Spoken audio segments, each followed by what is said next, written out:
Hi everyone, welcome back to my channel. As always, thank you so much for spending a few minutes of your day here with me today. If you saw my last video, it was on the topic of overwhelm and kind of a simple step-by-step process that I've been using to get out of that feeling of overwhelm. And if you haven't seen it, I highly recommend you go back and watch it. I'll link it in the bottom bar below.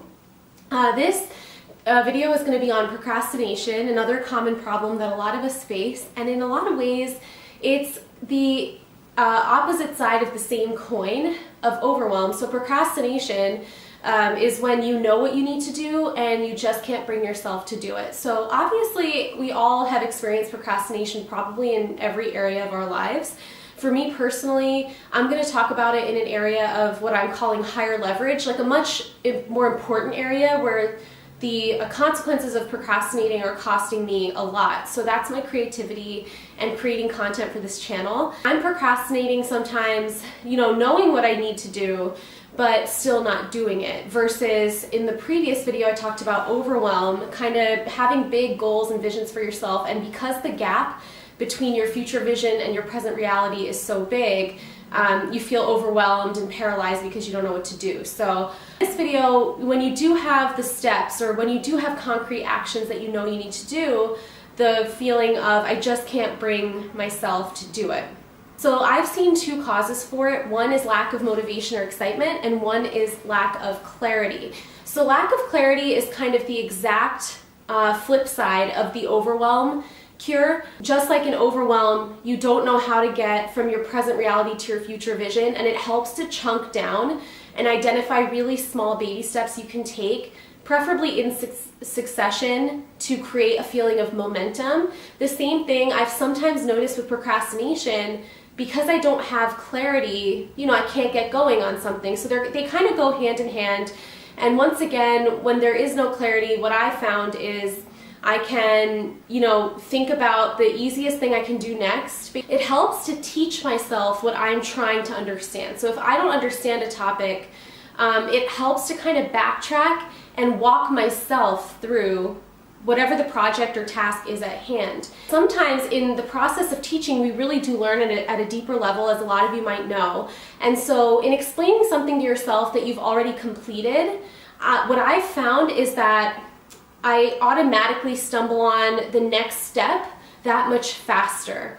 And the best thing is, even if you don't have the next step, you'll get that much more clear on a question you can ask either someone at work, if it's at work, someone at home. You can ask Google. The right question really is so important when you're trying to kind of create momentum, create results in your life.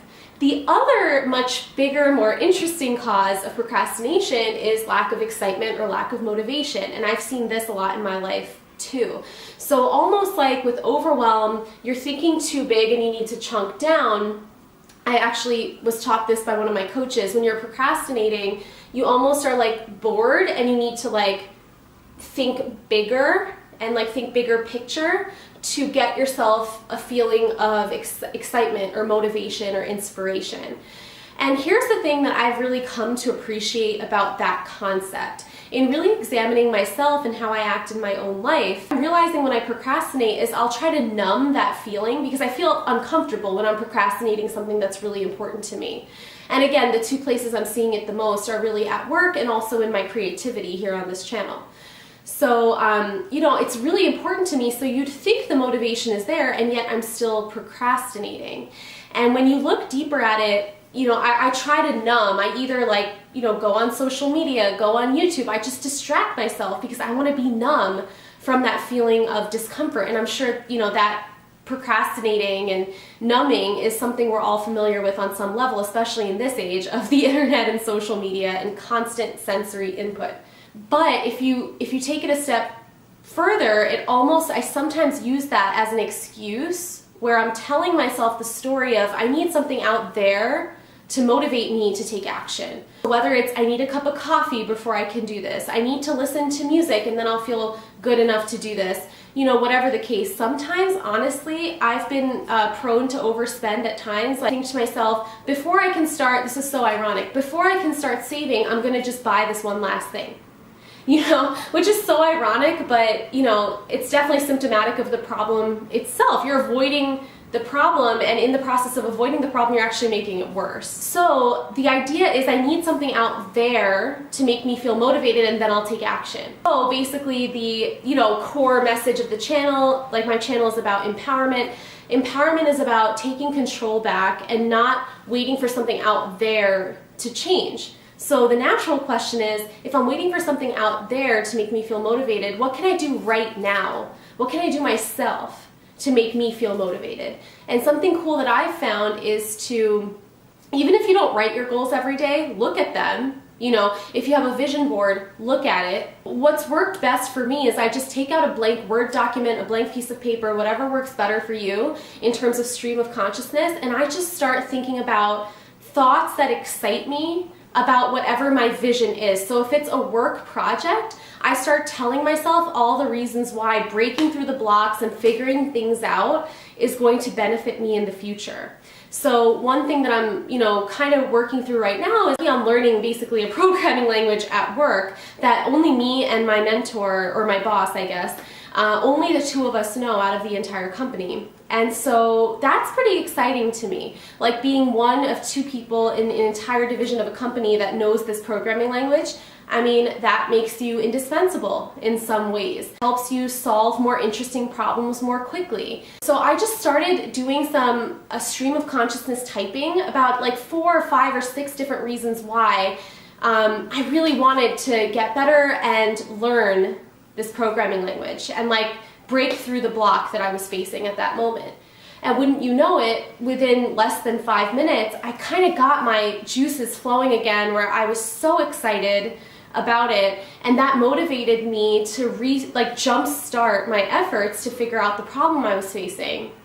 And of course that led to finding the solution and implementing it in, definitely less than a half hour. It was probably within 15 minutes, right? But it was that much needed jumpstart of, I'm so excited about this, and then I started taking the steps that I knew I needed to take.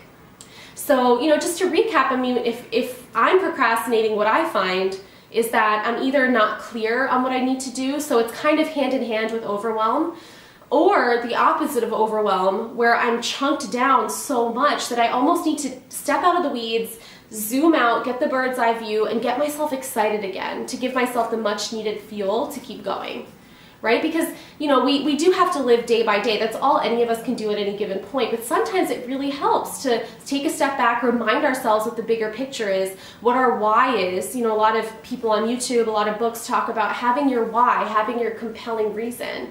Bringing that to mind and reminding ourselves of that can be so, so helpful when it comes to the day-to-day of execution. I also think that's something that, people miss a lot of the time when it comes to New Year's resolutions. It's one thing to set New Year's resolutions, but then you set it and you forget it because it's not habitual. It's not a habitual thinking pattern yet to be aligned with your new vision, because you haven't been aligned with your new vision this entire time leading up to this point. At the beginning, it really does help to consciously call it to mind over and over again until it becomes more second nature and you can call on it much more automatically. So I hope that was helpful for anyone that might need it today. Thank you so much for spending a few minutes with me. I look forward to seeing you again very soon. Bye.